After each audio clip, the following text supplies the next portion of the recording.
Nudged presents Crabtree School, Best Friends for Never by Lauren Pearson. Narrated by Daisy Donovan. Chapter 1. Bubble, bubble, here comes trouble.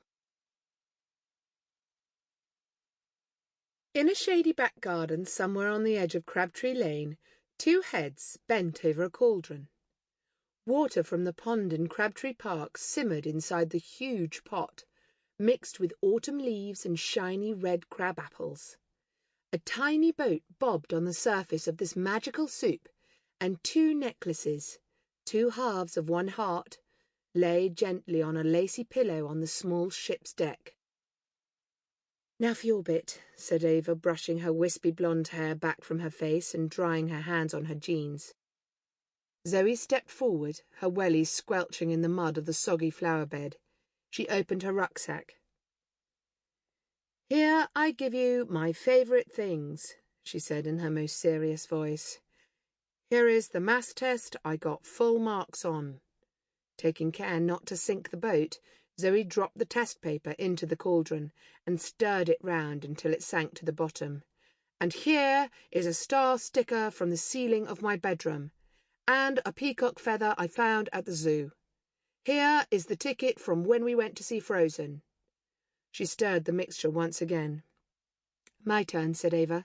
As a fine mist crept over the garden, she stepped forward. "By all the mystical, magical powers in the universe, I add this bit of hair from my hairbrush—" "Ew!" Zoe shrieked, and they both giggled. Ava continued solemnly.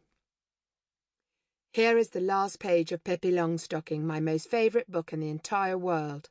Another sheet of paper vanished into the cauldron. "And finally, here is my ticket from Frozen," finished Ava. "Now we must recite the sacred poem." The two girls joined hands and began the chant. "Eeny, meeny, miny, mo, no matter where we one day go, eeny, meeny, miny, me, the best of friends we'll always be." The garden grew deathly silent. All those present, the dolls seated round the cauldron, the garden gnome, Ava's cat, and even the birds, were perfectly still, watching and waiting. Everything had to be just right. Finally, at long last, Zoe was sure that she could see the two necklaces on the boat beginning to glow. The spell was working.